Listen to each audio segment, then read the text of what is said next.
সই করতে হবে, সই করতে হবে। করো তো, সই সাইন করতে, যে এই জায়গাটা সাইন করো। মাথা নষ্ট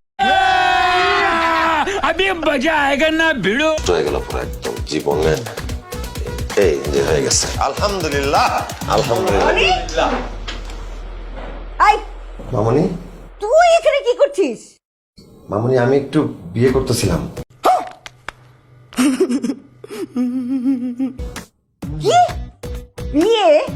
হারামজাদা ছেলে, তুই জানিস না আজকে তোর ফ্লাইট? কত কষ্ট করে সৌদির ফ্রি ভিসা জোগাড় করেছি, আর হারামজাদা ছেলে এখানে বসে বসে আরামে বিয়ে করছে।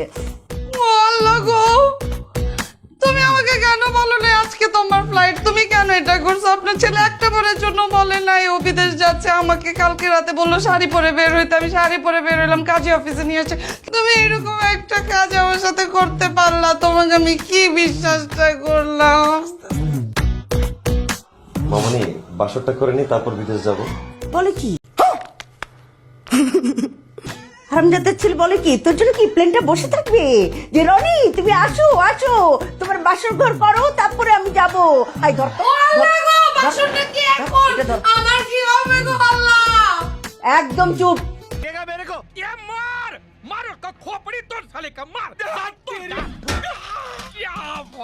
তোমার কি হবে সেই ব্যবস্থা আমি করছি।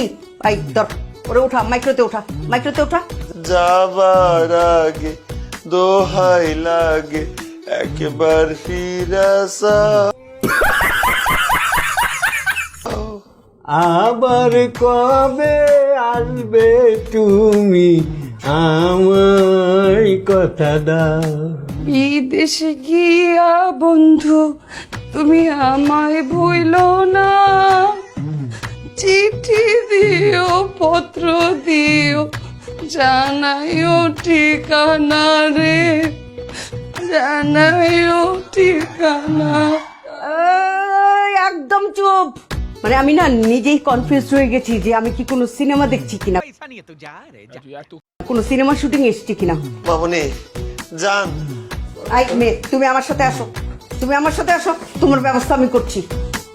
আপনি যদি আর কখনো গার্জিয়ান ছাড়া বিয়ে করেন না, আপনাকে আমি পুলিশে দেবো। তার আর কখনো মনে থাকে যেন। আই মেয়ে আসো, কমান, যাও যাও।